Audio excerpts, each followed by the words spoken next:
السلام علیکم ورحمۃ اللہ وبرکاتہ نحمده ونصلی علی رسولہ الکریم اما بعد فاعوذ باللہ من الشیطان الرجیم بسم اللہ الرحمن الرحیم قال اللہ تبارک وتعالی فی القرآن المجید والفرقان الحمید بعد ان اقول اعوذ باللہ من الشیطان الرجیم بسم اللہ الرحمن الرحیم قل لا اسألکم علیہ اجرا الا المودۃ فی القربہ۔ محترم حضرات، اللہ جل شانہ نے حضور پاک صلی اللہ علیہ وآلہ وسلم کو بہترین خاندان کے اندر پیدا فرمایا۔ حضور پاک صلی اللہ علیہ وآلہ وسلم جس خاندان میں پیدا ہوئے اس خاندان کو بنی ہاشم کہا جاتا تھا، اور یہ خاندان بہت ہی زیادہ معزز تھا۔ عرب لوگوں کے اندر اس کی بڑی عزت تھی، کیونکہ یہ لوگ خانہ کعبہ کے بھی ذمہ دار تھے، زمزم شریف کے بھی ذمہ دار تھے، اور جب حاجی حضرات آتے تھے تو یہ بڑی خدمت کیا کرتے تھے حجاج کرام کی۔ حتیٰ کہ ایک بار مکے میں قحط پڑا تو ہاشم صاحب نے ہی اپنے گھر کی طرف سے سب کی دعوت کی، اور روٹی کو گوشت میں چور کر کے اس کے ٹکڑے کر کے ڈال کر کے اور لوگوں کو کھلایا، تو اس طرح سے وہ ہاشم مشہور ہو گئے۔ تو بہرحال ہاشم صاحب کی اولاد ہے بنی ہاشم، اور ہاشم صاحب اتنے زیادہ عزت والے تھے کہ انہوں نے ملک شام کے بادشاہ کو خط لکھا کہ ہم لوگ تجارت کرنے آتے ہیں، ہمارے اوپر سے ٹیکس ختم کیا جائے۔ اسی طرح سے انہوں نے اور دوسرے بادشاہوں کو بھی خط لکھا اور وہاں آنے جانے پر ٹیکس ختم کروایا، اور اس طرح سے عرب کے قبیلوں میں جا کر انہوں نے سفر کر کے اور عرب کے قبیلوں سے معاہدہ کیا کہ ہم کو امن حاصل ہونا چاہیے۔ ہمارے آنے جانے والے لوگوں کو، جو کہ دو سفر کرتے تھے عرب کے لوگ، ایک سفر ملک شام کی طرف کرتے تھے گرمی میں، اور ایک سفر ملک یمن کی طرف کرتے تھے سردی میں، اور اس کے علاوہ جو قبیلے آتے جاتے ہیں، جو ہمارے پاس لوگ آتے جاتے ہیں یا ہم لوگ کہیں آتے جاتے ہیں تو امن رہنا چاہیے۔ تو اس طرح سے قبیلے والوں نے بھی، آس پاس کے قبیلے والوں نے بھی ان کی بات مان لی۔ اللہ تعالیٰ نے ان کو بڑا مرتبہ عطا فرمایا تھا، اور اس کے بعد میں پھر یہ سلسلہ چلتا رہا۔ عبد المطلب حضور پاک صلی اللہ علیہ وآلہ وسلم کے دادا یہ قوم کے سردار بنے، اور عبد المطلب نے یہ کارنامہ انجام دیا کہ زمزم شریف کا کنواں، جو کہ حالات کی وجہ سے، حوادث کی وجہ سے اٹ گیا تھا اور بے نام و نشان ہو گیا تھا، پتہ لگا کر معلومات کر کے دوبارہ اس کو کھولا اور کھدوایا۔ اس طرح سے وہ پانی دوبارہ جاری ہو گیا۔ تو بہرحال عبد المطلب کے انتقال کے بعد میں یہ دوسرے لوگ اس کے حکومت کے ذمہ دار بن گئے مکے کے اندر، اور ولید ابن مغیرہ نے حکومت پر قبضہ کر لیا۔ تو اس طرح سے وہ لوگ حاکم بن گئے۔ جب حضور پاک صلی اللہ علیہ وآلہ وسلم نے دین کی تبلیغ کا کام شروع کیا تو اس وقت ولید ابن مغیرہ کی حکومت تھی، اور ابو جہل ولید ابن مغیرہ کا بھتیجا تھا۔ اس طرح سے ان لوگوں نے حاکم ہونے کی وجہ سے، بادشاہ ہونے کی وجہ سے، قوم کا سردار ہونے کی وجہ سے یہ چاہا کہ دین آگے نہ بڑھے۔ حضور پاک صلی اللہ علیہ وآلہ وسلم جو دین پھیلا رہے ہیں یہ دین نہ پھیل سکے۔ تو ظاہر بات ہے ولید ابن مغیرہ کے راجہ اور بادشاہ بن جانے کے بعد ابو سفیان کو کچھ بھی بننے کا موقع نہیں ملا، لیکن ابو سفیان کو بنی امیہ نے اپنے قبیلے کا سردار بنا لیا۔ اس طرح سے یہ لوگ مل کر کے حضور پاک صلی اللہ علیہ وآلہ وسلم کو دین کا کام کرنے سے روکتے تھے، اور ان کی پوری کوشش تھی کہ حضور پاک صلی اللہ علیہ وآلہ وسلم کو نعوذ باللہ ختم کر دیں، ان کے دین کو ختم کر دیں، ان کا دین آگے نہ بڑھ سکے۔ اس کے لیے وہ لوگ پوری کوشش کرتے تھے، آپ کے پاس پہنچنے نہیں دیتے تھے لوگوں کو، اور جو پہنچ جاتے تھے ان کو آپ کے پاس سے ہٹانے کی کوشش کرتے تھے، ان پر ظلم و ستم کرتے تھے۔ تکلیفیں پہنچاتے تھے، مارتے تھے، پیٹتے تھے۔ کسی طرح سے یہ لوگ حضور پاک صلی اللہ علیہ وآلہ وسلم کا ساتھ چھوڑ دیں، اور خود حضور پاک صلی اللہ علیہ وآلہ وسلم پر بھی کئی طرح کے حملے کر کے یہ چاہتے تھے کہ نعوذ باللہ حضور پاک صلی اللہ علیہ وسلم کا کام تمام کر دیں۔ لیکن آپ کے چچا ابو طالب وہ ہمیشہ آپ کا ساتھ دیتے تھے، ہمیشہ آپ کی حفاظت کرتے تھے، ہمیشہ آپ کی حمایت کرتے تھے، اور جب بھی کوئی آتا تھا حضور پاک صلی اللہ علیہ وآلہ وسلم کو تکلیف پہنچانے کے لیے تو وہ میدان میں آ جاتے تھے، مقابلہ کرتے تھے، اور وہ یہ کہتے تھے کہ میرے بھتیجے کو تم لوگ کچھ نہیں کر سکتے، ان کو روک نہیں سکتے، جس کام سے وہ جو کام وہ کر رہے ہیں اس کام سے نہیں روک سکتے، اور اسی طرح سے ان کو کوئی تکلیف نہیں پہنچا سکتے۔ وہ میدان میں آ جاتے تھے اور سب سے مقابلہ کرتے تھے، حتیٰ کہ 3 سال تک شعب ابی طالب میں، ابو طالب کی گھاٹی کے اندر بنو امیہ کے لوگوں نے بنو ہاشم کو، حضور پاک صلی اللہ علیہ وآلہ وسلم کو اور آپ کے خاندان کے لوگوں کو، بنی ہاشم کو قید کر کے رکھا اور ان کا بائیکاٹ کر دیا، کھانے کا، پینے کا، سماجی بائیکاٹ۔ ان کے پاس کوئی کھانا نہ پہنچ جائے، پانی نہ پہنچ جائے، ان کو کوئی فائدہ پہنچانے والی چیز نہ مل جائے۔ چاروں طرف لوگ لگے رہتے تھے، جاسوسی کرتے تھے حضور پاک صلی اللہ علیہ وآلہ وسلم اور آپ کے خاندان کے لوگ، اور ابو طالب بھی آپ کے ساتھ رہے جو ہر وقت آپ کی حفاظت کرتے تھے۔ رات میں بھی اس کی کوشش کرتے تھے کہ وہ نگرانی کریں کہ کہیں ایسا نہ ہو کوئی آدمی آئے اور خدا نخواستہ آپ پر حملہ نہ کر دے، تو ہر وقت وہ حفاظت کرتے رہے حضور پاک صلی اللہ علیہ وآلہ وسلم کی، حتیٰ کہ جب 3 سال کے بعد وہ مقاطعہ اور بائیکاٹ کا معاہدہ ختم ہو گیا اور اس کو دیمک نے چاٹ لیا، اور آپ حضرات حضور پاک صلی اللہ علیہ وآلہ وسلم اور ابو طالب اور یہ حضرات باہر نکلے، تو اس کے بعد میں ابو طالب کا انتقال ہو گیا، کیونکہ 3 سال بنو ہاشم نے اور صحابہ کرام نے حضور صلی اللہ علیہ وآلہ وسلم کے ساتھ ابو طالب کی گھاٹی میں اس حالت میں گزارے کہ وہاں پر نہ پانی پہنچتا تھا، نہ کھانا پہنچتا تھا، پتے کھا کر گزارا کرتے تھے، اور مائیں بچوں کو دودھ پلانا چاہتی تھیں تو دودھ نہیں ہوتا تھا، تو بچے بھوک کی وجہ سے روتے تھے۔ ان تمام دردناک حالات کے اندر 3 سال گزارے، اور جب وہ معاہدہ ختم ہوا ابو طالب کی کوشش سے، تو معلوم یہ ہوا کہ ابو طالب کا گھاٹی سے نکلنے کے بعد انتقال ہو گیا۔ ابھی تک جو میدان میں آ کر مقابلہ کرتے تھے حضور پاک صلی اللہ علیہ وآلہ وسلم کی طرف سے، جب ان کا انتقال ہو گیا تو اب یہ لوگ جو دشمنان تھے، جو حضور صلی اللہ علیہ وسلم سے دشمنی رکھتے تھے، ان کو موقع مل گیا۔ انہوں نے سوچا کہ اب اچھا موقع ہے، چنانچہ انہوں نے قتل کا پلان بنایا کہ نعوذ باللہ حضور پاک صلی اللہ علیہ وآلہ وسلم کو شہید کر دیا جائے۔ اللہ جل شانہ نے حکم فرمایا کہ آپ اپنے گھر سے باہر نکلیں اور مدینہ منورہ چلے جائیں ہجرت کر کے۔ حضور پاک صلی اللہ علیہ وآلہ وسلم نے حضرت علی رضی اللہ تعالیٰ عنہ کو حکم فرمایا کہ تم میرے بستر پر سو جاؤ، اور یہ لوگ جو باہر کھڑے ہیں تلواریں لیے ہوئے،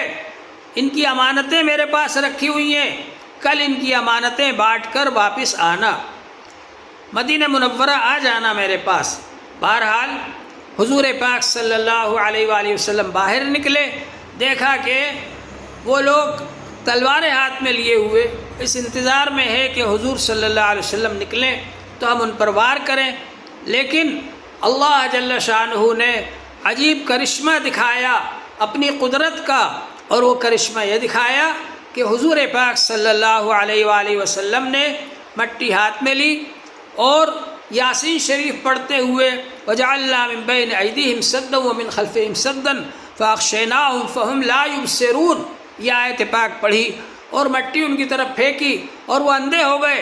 حضور پاک صلی اللہ علیہ وآلہ وسلم کو نہیں دیکھ سکے۔ اس طرح سے حضور پاک صلی اللہ علیہ وآلہ وسلم ان کی آنکھوں کے سامنے سے نکل کر کے تشریف لے آئے اور مدینہ منورہ پہنچ گئے۔ مدینہ منورہ پہنچنے کے بعد میں ان لوگوں نے چین سے نہیں بیٹھنے دیا۔ جنگ بدر ہوئی، ابو سفیان کمانڈر، جنگ احد ہوئی، ابو سفیان کمانڈر، جنگ خندق ہوئی، ابو سفیان کمانڈر، ان لوگوں نے آ کر کے وہاں پر بھی جنگیں کی حضور پاک صلی اللہ علیہ وآلہ وسلم سے، اور وہاں بھی چین سے نہیں بیٹھنے دیا مسلمانوں کو اور حضور پاک صلی اللہ علیہ وآلہ وسلم کو۔ یعنی دین کو ختم کرنے کی جو کوششیں وہ لوگ مکے میں کرتے تھے، جب تک 13 سال تک حضور صلی اللہ علیہ وآلہ وسلم مکہ مکرمہ میں رہے، اس وقت تک وہ جیسی کوششیں کرتے تھے ویسی ہی کوششیں بعد میں بھی کی انہوں نے، اور اب باقاعدہ فوج بنا کر حملے کیے انہوں نے مدینہ منورہ جا کر، اور اس طرح سے ان کی پوری کوششیں رہیں کہ یہ دین اسلام ختم ہو جائے، اور نعوذ باللہ حضور پاک صلی اللہ علیہ وآلہ وسلم کو وہ ختم کرنا چاہتے تھے، لیکن اللہ جل شانہ نے حفاظت فرمائی۔ جنگ بدر کے اندر حضور پاک صلی اللہ علیہ وآلہ وسلم غالب آ گئے، اور اللہ جل شانہ نے اپنی قدرت کا ایک کرشمہ دکھایا کہ 313 خالی ہاتھ، جن کے پاس نہ تو پوری طرح سے اسلحہ ہے، سامان ہے، ہتھیار ہے، نہ ان کے پاس زیادہ سواریاں ہیں، لیکن اللہ تعالیٰ نے حضور پاک صلی اللہ علیہ وآلہ وسلم کی دعا کی برکت سے جنگ بدر کے اندر مسلمانوں کو فتح یاب کر دیا، اور کافروں میں سے بڑے بڑے لوگ وہاں پر قتل کر دیے گئے۔ اس کے بعد حضور پاک صلی اللہ علیہ وآلہ وسلم پر حملہ کرنے کے لیے یہ لوگ پھر آئے، اور جنگ احد میں جنگ ہوئی، اور وہاں پر بھی اللہ تبارک و تعالیٰ کے فضل سے انجام کار مسلمان فتح یاب ہوئے۔ ایک تھوڑی سی لغزش کی وجہ سے مسلمانوں کو شروع میں ناکامی ہوئی، جس کی وجہ سے مسلمان بڑی تعداد میں شہید ہوئے، لیکن اس کے باوجود اللہ جل شانہ نے انجام کار فتح یاب فرما دیا اور کامیابی عطا فرمائی، فتح عطا فرمائی۔ اسی طرح سے جنگ خندق کے اندر بھی وہاں پر بھی یہ لوگ آئے جنگ کرنے کے لیے، اور بڑی تعداد میں آس پاس کے قبیلوں کو بھی بلا کر کے لائے۔ اللہ جل شانہ نے اس میں بھی کامیابی عطا فرمائی اور فتح عطا فرمائی، اور ان جنگوں کے اندر سب سے زیادہ پیش رہنے والے صحابہ کرام میں حضرت علی رضی اللہ تعالیٰ عنہ ہیں، جنگ بدر کے اندر بھی، اور اسی طرح سے جنگ احد کے اندر بھی حضرت حمزہ رضی اللہ تعالیٰ عنہ کے شہید ہونے کے بعد میں بھی حضرت علی رضی اللہ عنہ حضور پاک صلی اللہ علیہ وسلم کا دایاں ہاتھ بن کر کے رہے، اور اس حال میں جب کہ جنگ احد کے اندر حضور پاک صلی اللہ علیہ وآلہ وسلم پر حملہ کیا گیا اور آپ زخمی ہو گئے، اور حضور پاک صلی اللہ علیہ وآلہ وسلم کے دندان مبارک شہید ہو گئے، اور حضور پاک صلی اللہ علیہ وسلم کو نعوذ باللہ ایک گڑھے میں گرا دیا گیا، اور یہ خبر مشہور کر دی گئی کہ نعوذ باللہ حضور پاک صلی اللہ علیہ وآلہ وسلم شہید ہو گئے۔ ان حالات میں بھی حضرت علی رضی اللہ تعالیٰ عنہ، حضرت فاطمہ رضی اللہ عنہا ان زخموں کو دھو رہے تھے، اور ان زخموں پر پٹی باندھ رہے تھے حضور پاک صلی اللہ علیہ وآلہ وسلم کو، اور دوسرے بھی صحابہ کرام تھے۔ حضرت طلحہ رضی اللہ تعالیٰ عنہ اپنا ایک ہاتھ حضور صلی اللہ علیہ وسلم کے سامنے کیے رہے، تیر آ کر کے ان کے ہاتھ میں لگتے تھے، لیکن انہوں نے اپنا ہاتھ نہیں ہٹایا، تو صحابہ کرام نے بڑی جانثاری کے ساتھ اور فدائیت کے ساتھ قربانیاں دے کر حضور پاک صلی اللہ علیہ وسلم کی حفاظت فرمائی۔ اسی طرح سے جنگ خندق کے اندر بھی حضرت علی رضی اللہ عنہ پیش رہے، حضور صلی اللہ علیہ وسلم کا دایاں ہاتھ بن کر کے رہے، اور وہاں بھی انہوں نے کافروں سے بڑا مقابلہ کیا۔ اللہ جل شانہ نے یہ دین اسلام کی حفاظت فرمائی ان صحابہ کرام کی برکت سے، اور ان کی جانثاری کی وجہ سے، ان کی قربانیوں کی وجہ سے، کافروں کا مقابلہ کرنے کی وجہ سے اللہ جل شانہ نے حفاظت فرمائی۔ اور حضور پاک صلی اللہ علیہ وآلہ وسلم جب عمرہ کرنے کے لیے تشریف لے جا رہے تھے تو کفار مکہ نے راستہ روک لیا اور یہ کہا کہ ہم سے آپ کو صلح کرنا پڑے گی، ہم آپ کو مکہ نہیں جانے دیں گے، اندر داخل نہیں ہونے دیں گے، عمرہ نہیں کرنے دیں گے، آئندہ سال آ کر کے آپ کو عمرہ کرنا پڑے گا۔ اس موقع پر بھی حضور پاک صلی اللہ علیہ وآلہ وسلم نے ان لوگوں سے صلح فرما لی، حالانکہ یہ یک طرفہ صلح تھی، اس کے اندر ساری شرائط جو لگائی انہوں نے، وہ ساری شرائطیں، وہ سب شرطیں یک طرفہ تھیں اور جانبدارانہ تھیں۔ مکے سے اگر کوئی مسلمان ہو کر آئے گا آپ اس کو واپس کر دیں گے، مدینے سے کوئی آپ کے پاس سے ہمارے پاس آئے گا ہم اس کو واپس نہیں کریں گے۔ اس طرح کی کئی شرطیں انہوں نے جانبدارانہ لگائیں،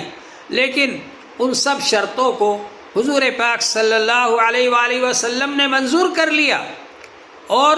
صحابہ کرام کو اس پر بڑا دکھ ہوا، بہت تکلیف محسوس ہوئی، اور صحابہ کرام یہ کہہ رہے تھے اللہ کے رسول صلی اللہ علیہ وآلہ وسلم سے کیا ہم حق پر نہیں ہیں؟ حضور پاک صلی اللہ علیہ وآلہ وسلم نے فرمایا بے شک ہم حق پر ہیں۔ کہا کہ پھر ہم دب کر صلح کیوں کریں؟ حضور پاک صلی اللہ علیہ وآلہ وسلم نے فرمایا اس وقت یہی مناسب ہے۔ چنانچہ صلح کر لی گئی، اور اس صلح کے بعد اللہ جل شانہ نے ارشاد فرمایا انا فتحنا لک فتحا مبینا، بے شک ہم نے آپ کو فتح مبین عطا فرمائی۔ اللہ تبارک و تعالی نے اسی صلح کو فتح کا دروازہ بنا دیا، اسی صلح کے ذریعے سے راستے کھل گئے چاروں طرف سے، اور جو بدامنی تھی راستوں میں امن ہو گیا، کیونکہ 10 سال کا ناجنگ معاہدہ تھا وہ، اور چاروں طرف سے قبیلے آ کر کے اور ان کے وفد آ کر کے مسلمان ہونا شروع ہو گئے۔ اس طرح سے چند ہی دنوں کے اندر مسلمانوں کی تعداد بہت زیادہ بڑھ گئی، اور اس کے بعد پھر اللہ جل شانہ نے حضور پاک صلی اللہ علیہ وآلہ وسلم کو اتنی طاقت عطا فرما دی کہ حضور پاک صلی اللہ علیہ وآلہ وسلم فتح مکہ کے لیے تشریف لے جا رہے ہیں، آپ کے ساتھ میں 10,000 صحابہ اکرام ہیں، اور مکے والوں نے جب دیکھا کہ ہم ان کا مقابلہ نہیں کر سکتے، چنانچہ حضور پاک صلی اللہ علیہ وآلہ وسلم مکے میں داخل ہوئے، اور وہ لوگ جو کہ ہمیشہ حضور پاک صلی اللہ علیہ وآلہ وسلم کو ستاتے رہتے تھے، تکلیفیں پہنچاتے رہتے تھے، قتل کرنے کی کوشش کرتے تھے، نعوذ باللہ دین کو ختم کرنے کی کوشش کرتے تھے، وہ سارے لوگ آج موجود تھے۔ اور اس موقع پر ایک صحابی ہیں جن کے ہاتھ میں اس وقت جھنڈا تھا، ان کی زبان پر یہ بات آ گئی الیوم یوم الملحمہ، آج اس کا دن ہے کہ خون کا بدلہ خون سے لیا جائے گا۔ جنہوں نے ہمارا خون بہایا، جنہوں نے ہم کو تکلیفیں پہنچائیں، ستایا، آج ہم ان سے خون کا بدلہ خون سے لیں گے۔ حضور پاک صلی اللہ علیہ وآلہ وسلم نے ان سے جھنڈا لے کر ان کے بیٹے کے ہاتھ میں جھنڈا دیا، اور یہ فرمایا یہ اعلان کرو الیوم یوم المرحمہ، آج تو رحم و کرم کا دن ہے، آج تو رسول پاک صلی اللہ علیہ وآلہ وسلم کی شان رحمت للعالمین ظاہر ہوگی، آج تو ساری دنیا کو پتہ چلے گا کہ حضور پاک صلی اللہ علیہ وسلم کتنا رحم و کرم کرنے والے ہیں۔ اس سے پہلے اگر آپ نے معاف کیا تو لوگ یہ کہہ سکتے ہیں کہ آپ کے پاس حکومت نہیں تھی، آپ کے پاس طاقت نہیں تھی، آپ کے پاس فوج نہیں تھی، آپ کا ساتھ دینے والے نہیں تھے، اگر آپ معاف نہیں کرتے تو کیا کرتے؟ لیکن آج لوگ دیکھیں گے جبکہ حضور پاک صلی اللہ علیہ وآلہ وسلم کے پاس فوج ہے، حضور پاک صلی اللہ علیہ وسلم کے پاس حکومت ہے، حضور پاک صلی اللہ علیہ وسلم کے پاس طاقت ہے، اس کے باوجود آپ یہ اعلان فرما رہے ہیں الیوم یوم المرحمہ، آج تو رحم و کرم کا دن ہے، آج تو رحمت کا دن ہے، آج تو رحمت للعالمین کی شان رحمت للعالمین ظاہر ہونے کا دن۔ جب آپ تشریف لے گئے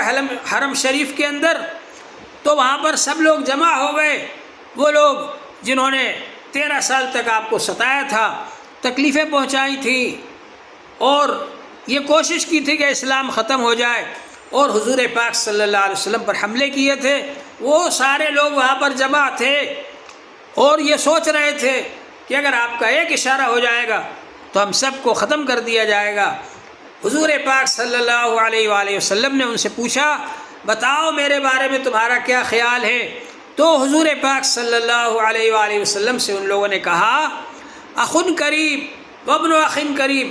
آپ بڑا کرم کرنے والے ہیں اور بہت کرم کرنے والے کے بیٹے ہیں، ہم آپ سے امید رکھتے ہیں کہ آپ ہمارے اوپر رحم و کرم فرمائیں گے۔ تو حضور پاک صلی اللہ علیہ وآلہ وسلم نے ان سے فرمایا اذهبوا فانتم الطلقاء لا تثریب علیکم اليوم، جاؤ تم سب آزاد ہو، آج تمہارے اوپر کوئی ملامت نہیں ہے، سزا تو دور کی بات ہے، تمہارے اوپر ملامت بھی نہیں ہے، تم کو برا بھی نہیں کہا جائے گا۔ حضور پاک صلی اللہ علیہ وسلم نے ان سب کو آزاد کر دیا اور ان سب پر رحم و کرم فرمایا اور عام معافی کا اعلان فرما دیا۔ یہ حضور پاک صلی اللہ علیہ وسلم کا رحم و کرم ہے۔ اس کے نتیجے میں وہ سارے لوگ بھی مسلمان ہو گئے جو زندگی بھر سے آپ سے دشمنیاں رکھتے تھے اور آپ کو تکلیفیں پہنچاتے تھے، اور وہ لوگ بھی مسلمان ہو گئے جن کے دل میں بغض بھرا ہوا تھا اور وہ لوگ اسلام کو آگے بڑھتا ہوا دیکھنا نہیں چاہتے تھے اور وہ یہ چاہتے تھے کہ اسلام ختم ہو جائے۔ وہ سارے لوگ مسلمان ہو گئے اور اس کے بعد پھر آگے سلسلہ چلے گا انشاءاللہ تعالی۔ اللہ تبارک و تعالی آپ کو، ہم کو،